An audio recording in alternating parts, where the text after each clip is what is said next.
After 10 years of being childless, my wife suddenly showed up with a pair of 8-year-old twin sons. After a thorough investigation, I discovered that she had settled down abroad with her childhood sweetheart.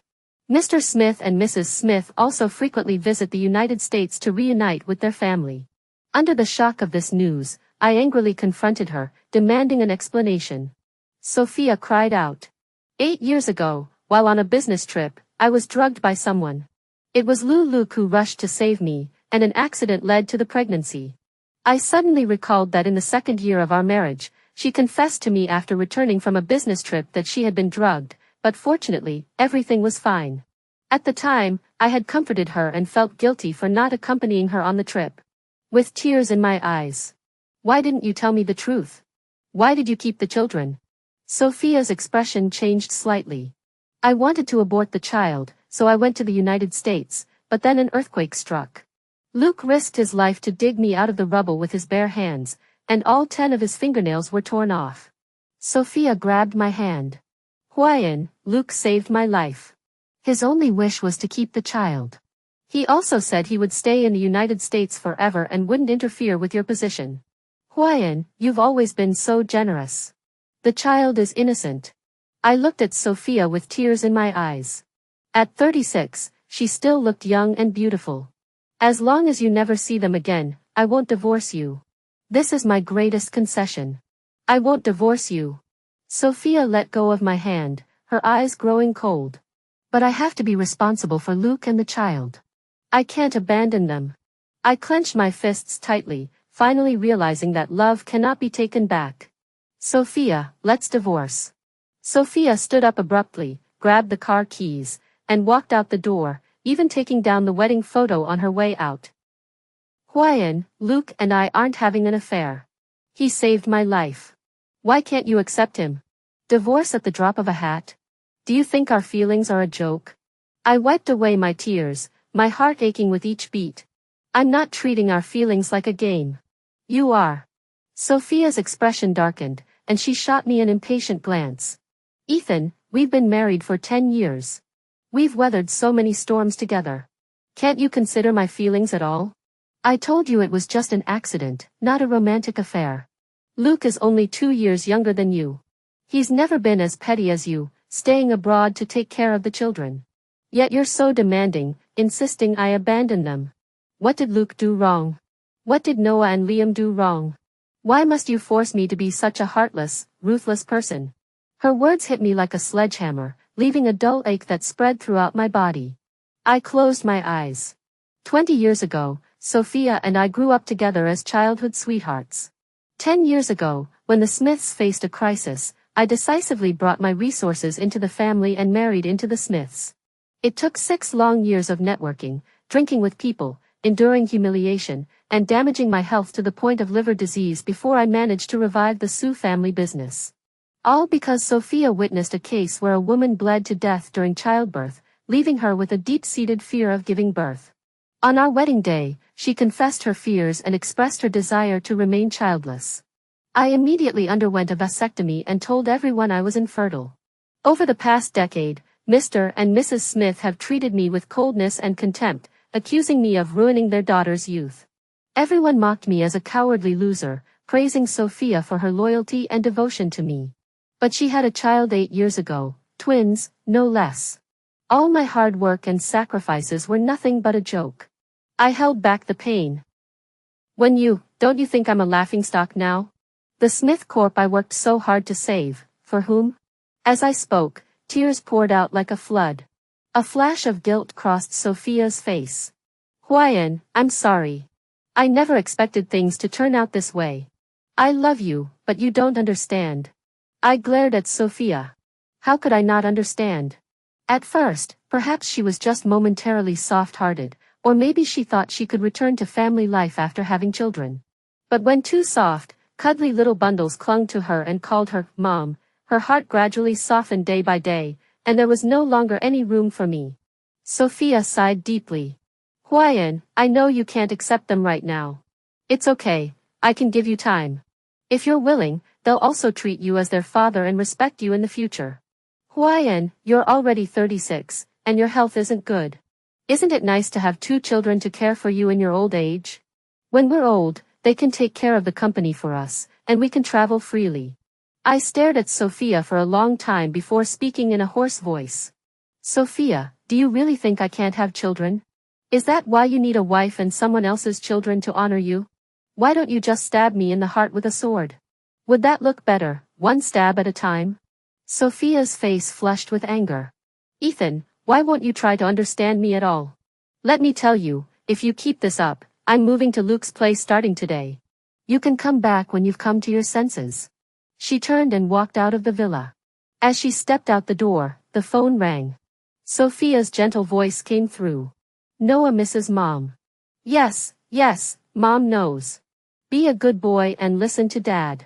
Is your brother running a fever? Don't cry. Mom will come pick you up right away.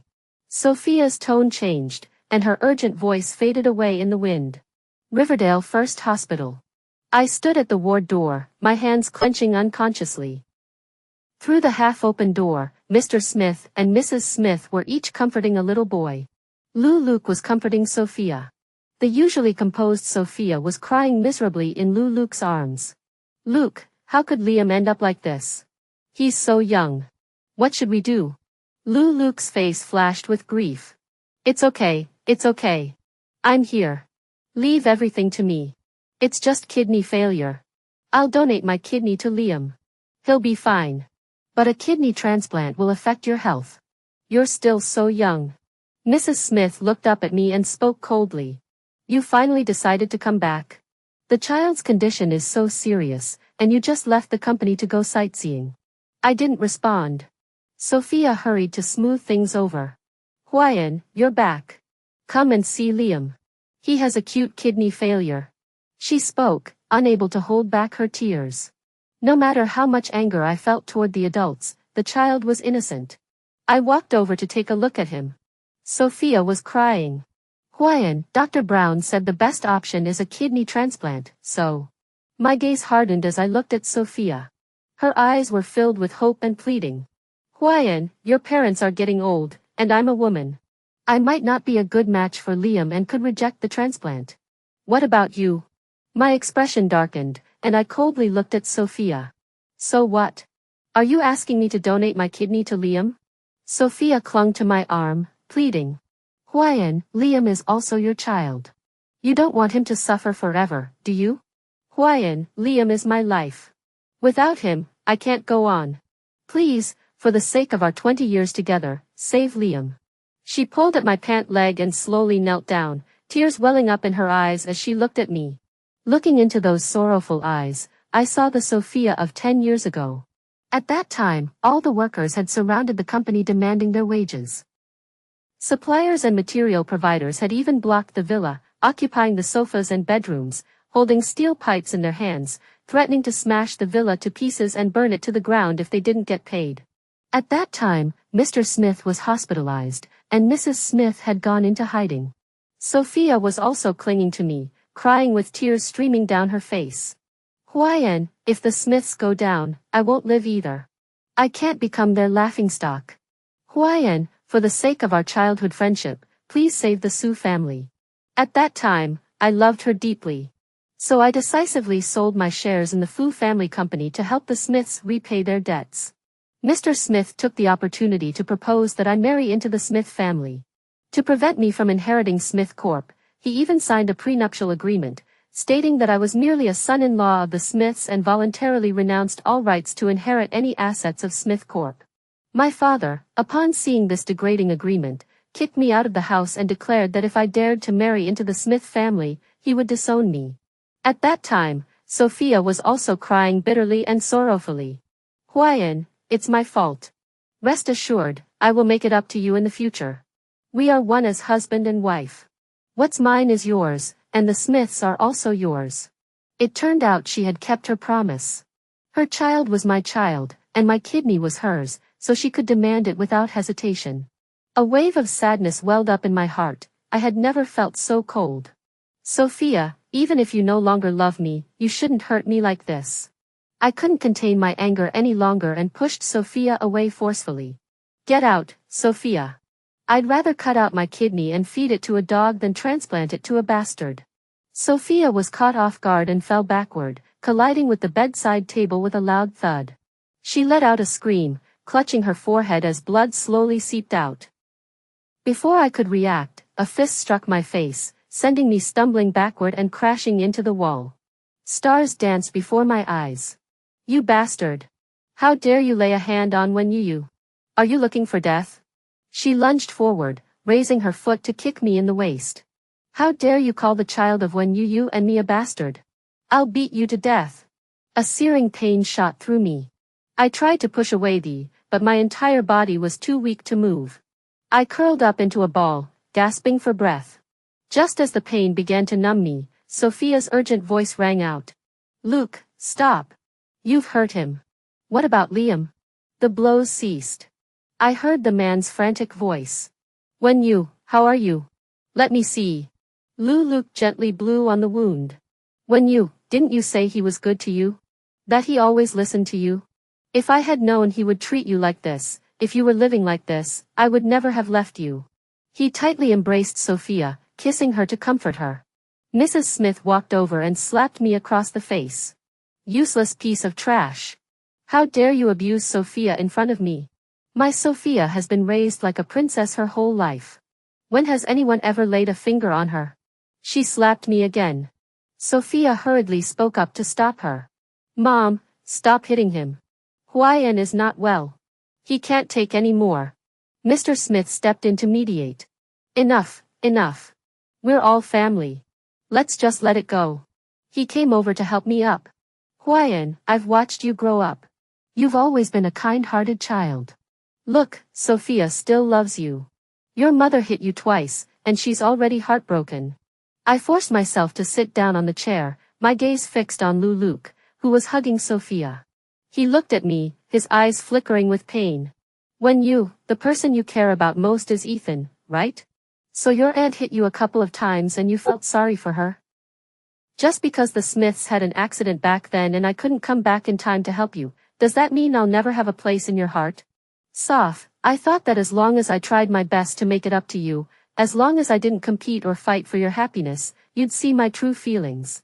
As he spoke, Luke's eyes welled up with tears. Sophia hurriedly explained. No, Luke, we grew up together since childhood. How could I not care about you? I just didn't want to hurt Huayan. His health is already fragile. If something were to happen to him, what would Liam do? I laughed sarcastically. It seemed like I had "big fool" written on my forehead, so Sophia dared to confess her feelings to Luke right in front of me. She completely disregarded my feelings as her husband. I leaned on the chair to stand up, sneered at everyone. Sophia, you brought me to the hospital just to watch you confess your true feelings to your old lover? Since you two are so sincere, I'll grant you your wish. Let's get a divorce. I clenched my teeth to suppress the stabbing pain in my heart, trembling as I pulled out the divorce agreement and handed it to Sophia. Sophia froze for a moment, then threw the divorce agreement on the ground and shouted angrily. I brought you here for Liam's transplant matching, not to cause trouble. At this critical moment, you're still causing a scene. Do you have any humanity left? Before Sophia could continue, Liam suddenly convulsed, foaming at the mouth. Her face turned pale, and she rushed to hug the child. Baby, what's wrong? Don't scare your mother. Everyone panicked, shouting for Dr. Brown and calling for the child. I struggled to my feet and slowly made my way toward the door, but Luke suddenly grabbed me. Don't go. We must do the transplant matching for Liam today. He can't wait. I shook him off and glared at him coldly. I refused to agree. He's your child. Why should I donate my kidney? Luke glanced at Sophia, then looked at me with a cold, ruthless expression. Ethan, you have to do this today, whether you want to or not. This is what you owe when you. He grabbed the fruit knife on the table and pressed it against his own arm. Today, if you step out of this door, you're a murderer on the run. You'll end up in prison. I froze in place, stunned. I'd never seen such a shameless person. I looked at Luke with a heavy heart, thought for a moment, then sneered. He didn't have the guts. As I turned to leave, I heard a loud shout behind me. Ethan, stop. Turning around, I saw Sophia rush over, snatch the knife, and stab it into her own abdomen with a determined look in her eyes. Mrs. Smith's shrill voice rang out. Murder. Someone's been killed. I stared in shock at Sophia, who gave me a pained smile. Hwaiyan, why did you have to force me? Couldn't you have saved Liam willingly? Did you really have to watch him die? I stammered out a question. Sophia, can't Luke be the donor? Why did you have to do this? Sophia gave a sorrowful smile. Luke is still young. I don't want to ruin his future happiness. You're already in poor health, why care about such things? A chill ran up my spine, and I froze in place. Mrs. Smith grabbed my collar. Ethan, are you going to do it? If not, I'll call the police and accuse you of murder. Looking at Luke holding Sophia, and at the furious Mrs. Smith. My heart went numb, and I spoke indifferently. I can donate my kidney. But please have Sophia sign the divorce agreement first. Mrs. Smith snatched the divorce agreement and shoved it into Sophia's hands. Daughter, sign it. Such a good-for-nothing man is better off divorced. At least my grandson won't be without a name or status. Sophia looked at the divorce agreement, her pale face staring at me. Hwaiyan, are you really this heartless? I looked at Sophia coldly, unwilling to say another word. Luke hurriedly took a pen and shoved it into Sophia's hand. When you sign it quickly. You and Liam are both waiting for treatment. Sophia looked at the hospital bed and finally signed her name swiftly. Hwaiyan, I love you. I did it all for the children. Mr. Smith called Dr. Brown over, and I followed Dr. Brown into the laboratory. Sophia was pushed into the emergency room by Dr. Brown. Watching Dr. Brown draw blood and conduct tests, an hour later, the results came out. Everyone stared at Dr. Brown, anxiously asking, Dr. Brown, is the match compatible? Can the transplant be done now? Dr. Brown pushed his glasses up and said seriously, Mr. Ethan's indicators are fully compatible with the patient's, but he cannot undergo the transplant. Why? Did he say something to you and refuse to donate? Dr. Brown spoke slowly. Because he has cancer. The air fell silent. Mrs. Smith snatched the test results from Dr. Brown, staring at the report in disbelief. How could that be? We've been feeding him well every day. How could he get stomach cancer? She grabbed Dr. Brown. Dr. Brown, he has stomach cancer, but his kidneys are fine. Why not just transplant his kidneys? We don't need his stomach. The people in the lab were all shocked and looked at Mrs. Smith, shaking their heads and sighing. Whispering voices could be heard. What kind of person is this? The family member has cancer and they don't even want to treat it, yet they want someone else to donate their organs. Do they have any humanity left? How heartless. They don't care about others' lives at all. How did this young man end up with such despicable people?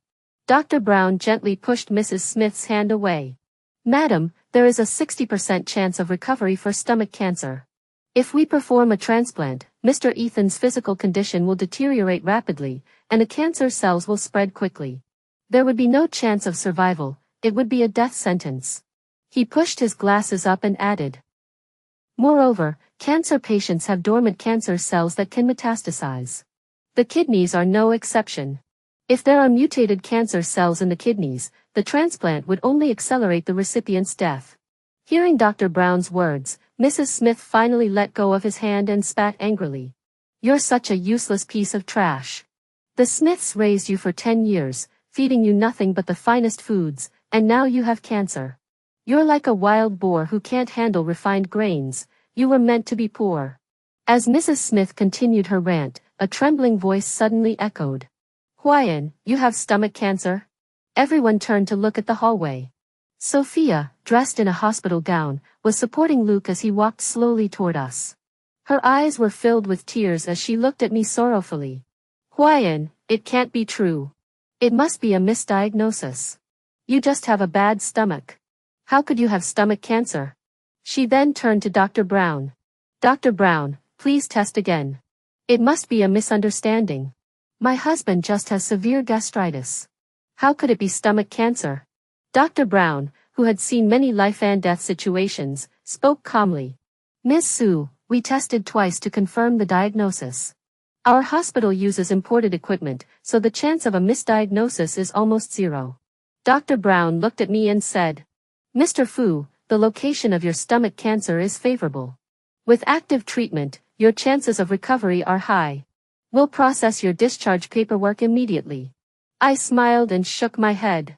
No need, thank you, Dr. Brown. Saying this, I turned toward the elevator. A sharp pain surged in my chest, and as I reached the elevator door, I couldn't hold back any longer, spitting a mouthful of blood onto the elevator door. I leaned against the elevator, slowly straightened my body, and stumbled inside. Watching Ethan's hunched back, Sophia's heart ached. She pushed everyone aside and rushed toward the elevator door. But everyone ran over and held her back. She watched helplessly as Ethan's eyes went blank and the elevator doors closed, leaving a trail of blood on her hands. She struggled desperately, screaming. In that moment, Sophia was overcome by endless panic, as if Ethan's departure meant she would lose him forever. Sophia fainted, her vision going black. Sophia had a long dream. In the dream, Ethan was running with her on his back across a grassy field. Ethan was holding an ice cream cone and running toward her. Ethan was waiting for her outside the dormitory with a cup of brown sugar water. All the passing students teased him. His face turned as red as a pig's liver, but he still stood there waiting. Smith Corp had gone bankrupt. The crowd was shouting and scrambling to move things. Dad was still in the hospital. She sat alone on the sofa, trembling with fear, her head bowed. At that moment, Ethan burst in, embraced the trembling Sophia, comforted her, and shielded her from the angry creditors. In the end, he sold his shares and paid off the debt. He drank glass after glass of white wine, passing out under the table time and again. His stomach grew increasingly fragile, and he didn't know how many times he had vomited blood. Smith Corp survived, and he became the president of Sioux Corporation. Suddenly, Ethan collapsed in front of her, coughing up blood, his body rapidly floating toward the sky. Sophia jolted awake with a scream. Opening her eyes, Sophia saw Lou Luke sitting by the bed. Lou Luke saw Sophia awake and gently stroked her head. This Ethan, he doesn't know how to care for you.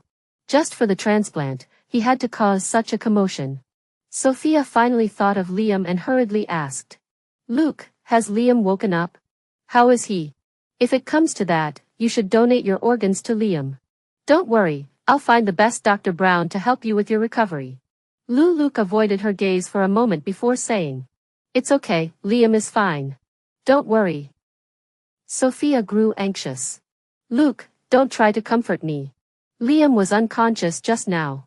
How could he be fine? What's his condition now? Lou Luke held her down. Liam just caught a cold, which caused him to vomit and lose consciousness. He's already been given N4 and is fine now. Dr. Brown checked him too. Liam doesn't have acute kidney failure, it's just a viral cold that caused nephritis. 2 days of 4 treatment will fix it. What? Nephritis? Sophia looked at Lou Luke in shock. Just yesterday, the situation was critical, and now it's just ordinary nephritis. Seeing Sophia's astonished expression, Lou Luke hurriedly wrapped his arms around her. Our Liam is lucky. Look, even acute kidney failure turned into nephritis. Well, at least this incident has shown us who some people really are. Those who can't have children don't understand the importance of family. How could you spend your whole life with someone like that? You'd end up so miserable. He deserves to get cancer. He has no humanity. As he said this, the corners of his mouth curled upward uncontrollably, his face brimming with satisfaction. Hearing Lou Luke's cruel words, Sophia felt his dark and extreme nature for the first time. As the biological father of the child, shouldn't he have been the first to step forward to donate a kidney for his son? Ethan's refusal to donate was selfish, he deserved to get cancer. But why should he save the child of his mistress? In that moment, endless regret flooded her heart. Sophia reflected deeply on the past for the first time. That day, when she was drugged, why did Lou Luke happen to call her, and why did he arrive in just 5 minutes? How could she have gotten pregnant so easily? When she wanted to abort the child, he begged her on his knees, saying he had already lost her and wanted to keep the child as a memento, promising never to bother her again. That day, seeing him desperately clawing at the rubble, holding her tightly and crying with emotion, she was truly moved. She gradually became immersed in his sweet words and small romantic gestures. Things slowly began to spiral out of control. Noah fell ill, Liam had his birthday, and she went time and again, accompanying the children to school and managing their daily lives under the guise of a married couple. She thought that as long as Luke didn't return to the country, it wouldn't affect her family. She planned to tell him when they were old and the children were grown. She believed that after 20 years of love, he would understand and forgive her. Now, thinking back, what had she done? Looking at the wound on her stomach, Sophia burst into tears. It was she who had stabbed Ethan's heart with her own hands. He must be heartbroken. How could she have pushed him so hard? Sophia wept uncontrollably, unable to stop even as Luke tried to comfort her. After a long time, Sophia made a decision. She would go find Ethan, apologize to him, and beg him for forgiveness on her knees.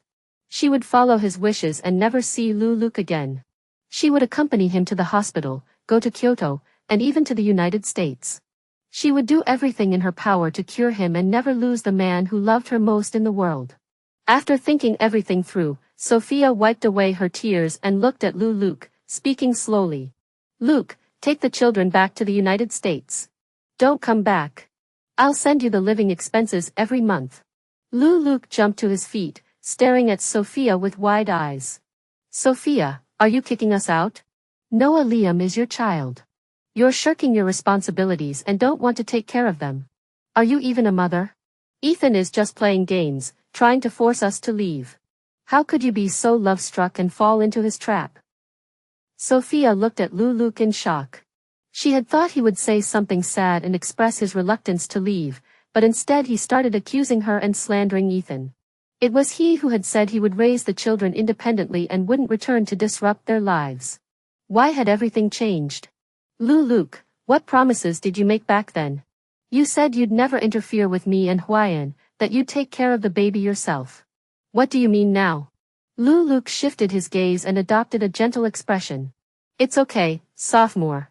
It's all in the past. I don't want to leave you either. I just spoke harshly.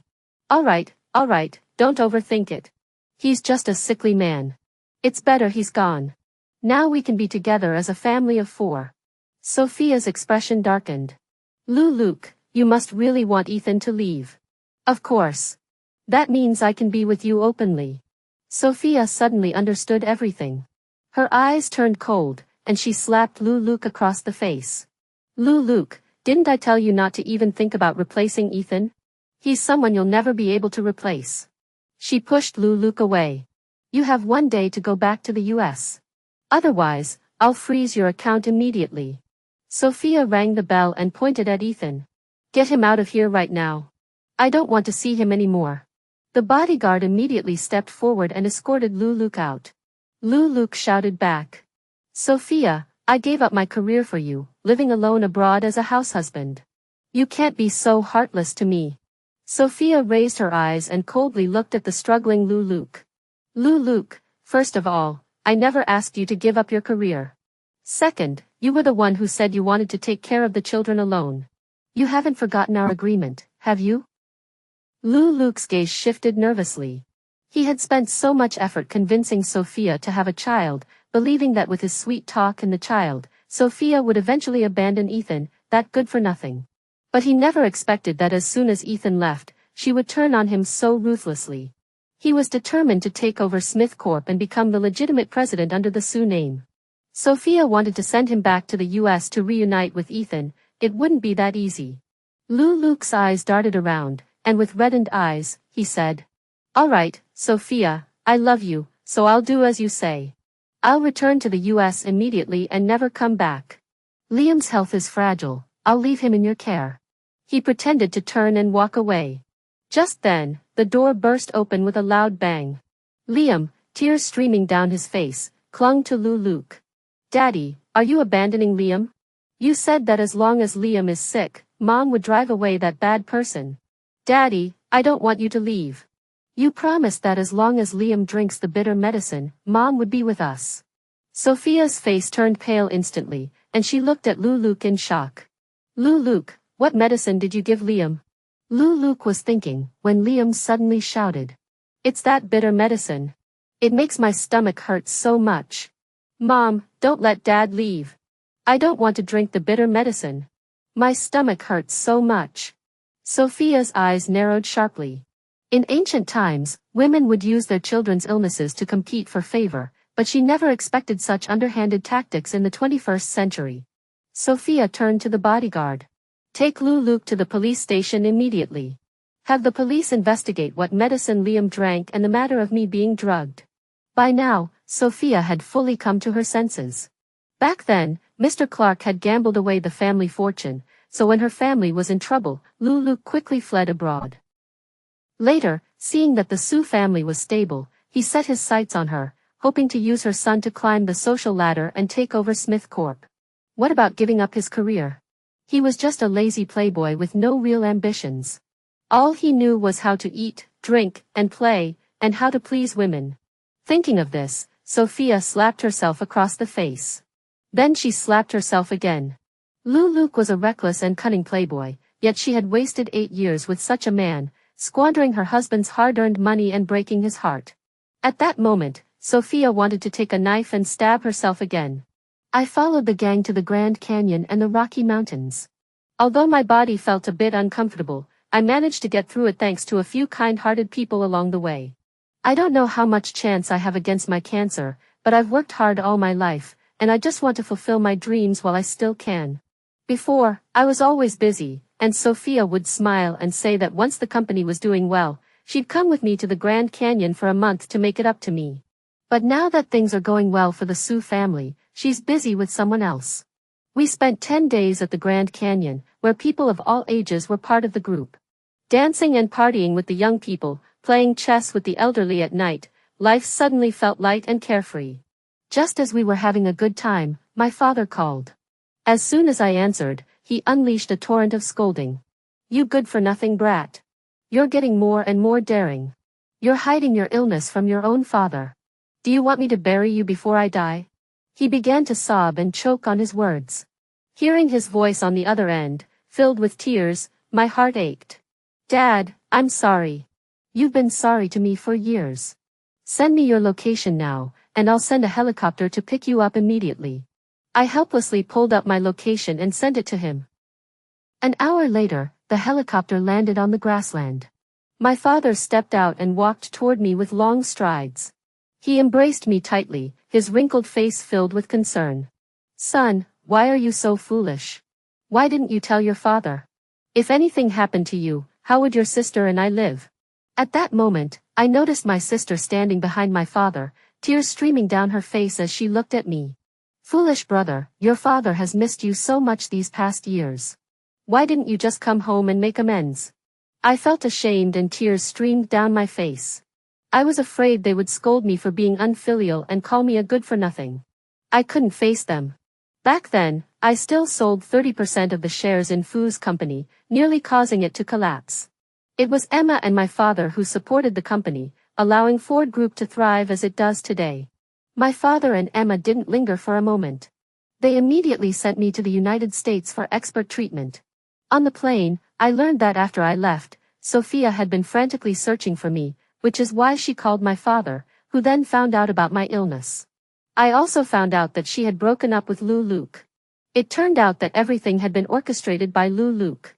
He knew Sophia was on a business trip at the hotel, so he bribed a staff member to slip her a drug in her drink and then hid in the shadows to wait for the effects to kick in.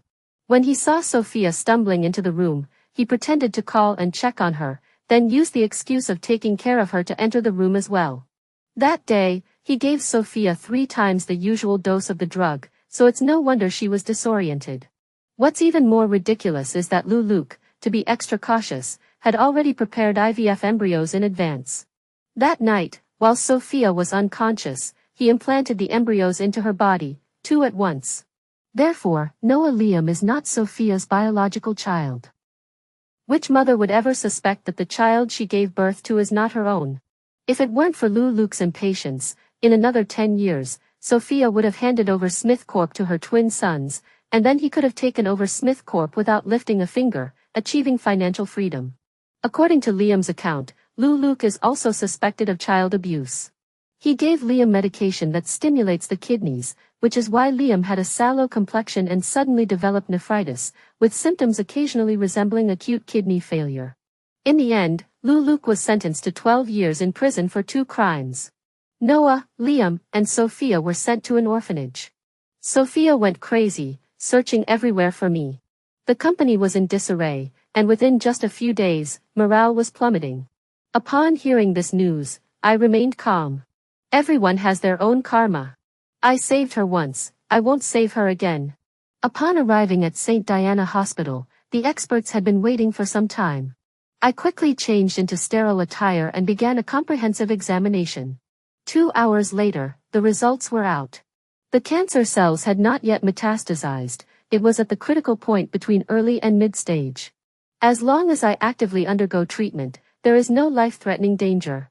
Upon hearing this news, my father and Emma both smiled. I smiled too. It's not that I'm afraid of death, it's that I still have people to take care of and haven't fulfilled my duties as a descendant of the Fu family. On the first day, I started pre-surgery preparations, with the operation scheduled for 3 days later. My father, like any ordinary dad, bought me food every day, even driving over 10 miles to buy small dumplings. He remembered that I loved small dumplings when I was a child, especially the ones with a rich flavor. On the day of the surgery, he held my hand tightly. "Son, Dad will wait for you outside. Don't worry, everything will be fine." I nodded and said, "Dad, it's so good to have you." As the stretcher was pushed into the operating room, I heard a muffled sob. I knew it was the sound of a father crying. When I woke up again, I saw white walls. Emma was sitting by the bed, looking at me with wide eyes, and my father was pacing nervously by the bedside. When they saw me wake up, they rushed over. "Son, little brother, how are you?" I forced a smile. "Sister, Dad, I think I'm going to cause you trouble again." They both laughed instantly. In the afternoon of the surgery, Sophia came looking for me. Emma blocked the door and wouldn't let her in. I could only hear her pleading. "Sister, let me see Hwaiyan. I'll apologize to him in person. As long as he forgives me, I'll do anything. Get out. Don't ever bother Hwaiyan again. You almost killed him once, do you want to kill him again? You're a bringer of bad luck. Anyone who gets close to you is doomed. If I see you again, I'll hit you." Emma seemed to have started a physical altercation, there were sounds of struggling and tearing. Moments later, it grew quiet outside. I didn't say a word. I knew Emma was doing this for my own good, not wanting me to get angry again. In truth, I didn't want to see Sophia either. The incident was already over, I didn't want to dwell on who was right or wrong. It was my own fault for being so careless, I couldn't blame the path for being uneven. The next morning, Sophia watched Emma and Dad go out for breakfast and slipped into the ward. She hesitated at the door, standing there sadly looking at me. When I looked up, I nearly dropped my jaw. In just half a month, Sophia had aged 10 years. It wasn't just her gaunt, haggard face, the most striking change was her hair. Her scalp and temples were covered in gray hair, clearly visible in the sunlight.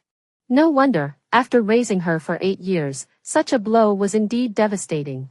Tears welled up in Sophia's eyes as she slowly walked over to me and said sorrowfully, "Hwaiyan, I've been punished for my mistakes. Please don't be angry anymore, it's bad for your health." I pulled my hand back and said indifferently, "Miss Smith, I'm not angry anymore.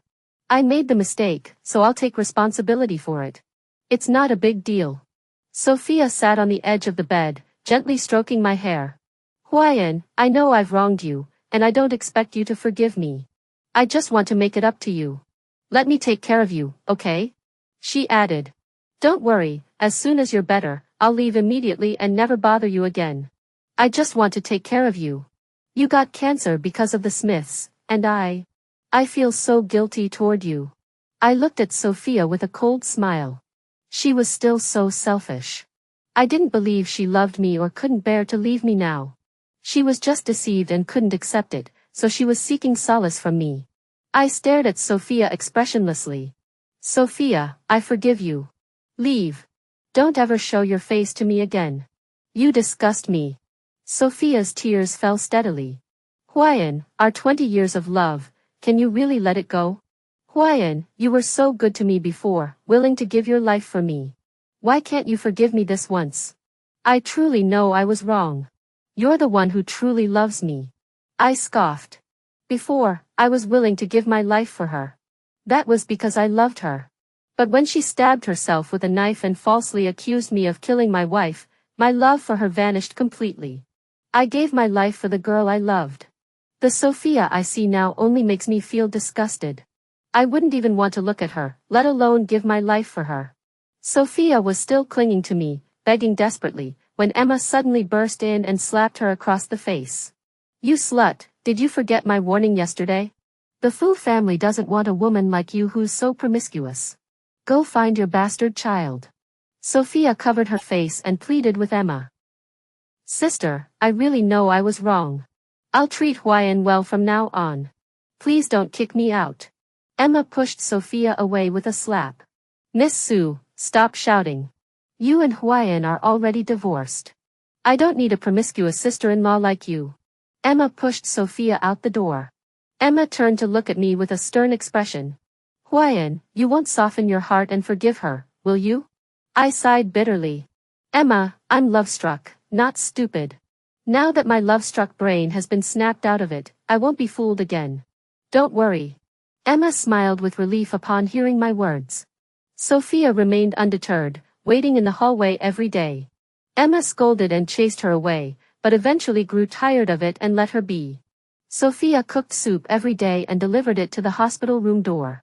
She kept changing the recipes, ginseng and cordyceps soup, red date and longan soup, sometimes seafood congee. It was impressive how much effort she put into it. Back then, she never even stepped into the kitchen. I was the one who cooked and served everything at the table. At the time, I thought there was no need to be so strict about such things between a married couple. I did it because I wanted to. But now I realize that someone who truly loves you would naturally be thoughtful and considerate. I gave all the soup to Nurse Dr. Brown. That day, when Sophia arrived, she saw me handing the soup to a homeless man who collects scrap, even giving him the thermos. Sophia's face turned pale, and she looked at me with a terrified expression. Huayan, do you hate me that much? I smiled lightly. Miss Su, I don't like anything you cook, so I can't waste it. Oh, the black chicken and cordyceps soup you stewed yesterday, I poured it out for Goldie in the courtyard. She just gave birth and needs to produce milk. If you have time tomorrow, stew some more fish soup. Goldie should like it. Sophia couldn't hold back anymore, burst into tears, covered her mouth, and ran out. I calmly picked up the water and took a sip, feeling no emotion at all. In the past, whenever she was in a bad mood, I would accompany her to watch movies or go shopping, and I would reflect on whether I had done something wrong to make her unhappy. Now, even if she were crying in front of me, I wouldn't bat an eyelid. Because my heart was dead, and my love had faded. She was just a stranger to me. Half a month later, I was discharged from the hospital. Dr. Brown instructed me to have a follow-up check every 3 months, as the cancer cells were currently under control. When I returned to the Fu family mansion, all the servants stood at the door to welcome me back in good health, and tears streamed down my face. It turned out that I was once the second young master of the Fu family, a noble young gentleman, but I had humbled myself to the dust and still hadn't earned my own spring. If that's the case, then I'll be the high and mighty young master of the Fu family, making everyone who hurt me kneel and beg for forgiveness. A month later, I officially joined Ford Group as Mr. Ford. My father held a special press conference to hand over half of the company's shares to me. That day, everyone affectionately called me Young Master Fu and Mr. Ford. Those who once looked down on me and called me a good-for-nothing were now fawning over me. To get closer to me, they were desperately belittling Sophia. I should have known she was a selfish woman. Even someone as good as Mr. Fu didn't know how to appreciate her. She deserves to be deceived. This is karma. She raised someone else's child for free, sleeping with him for nothing. She's brought shame to the Smiths family. Why didn't Mr. Su beat her to death? Pfft, you think Su De Yong is such a good guy? He's just a scheming cheat. Without Mr. Ford, the Smiths would have gone bankrupt long ago. Exactly. I think we should avoid doing business with them in the future. Don't let them take advantage of us. That day, I smiled and exchanged pleasantries with them, not mentioning the past. Sophia came looking for me several times, but my bodyguard chased her away each time. As for the company, under Emma's orders, she wasn't allowed within 100 meters of the premises. A month later, amid the rumors, Smith Corp's orders dropped by half. Emma didn't hesitate and sued to recover the money I had lent to the Smiths. The evidence was irrefutable, and the court ruled that the money must be returned within 3 days, or the legal representative would be detained. Sophia transferred the money to my account. She didn't beg me anymore, but added a note. Huayan, I know I missed out on the man who loved me most in this lifetime. If possible, I hope to meet you again in the next life, so I can love you properly and make up for the harm I caused you in this life. Soon after, Smith Corporation fell into chaos, its cash flow collapsed, and employees rushed to resign to collect their wages. One morning, Sophia embraced our old photo and jumped off the top floor of the company building. That day, blood covered the ground, but the smile on her face was one of happiness. I knew she was hoping for a chance to continue our love in the next life. But she didn't know that I had burned 1,000 incense sticks before the Buddha, praying that we would never meet again in the next life. In the next life, I only hope to live a simple life, protecting those who love me and being loved in return.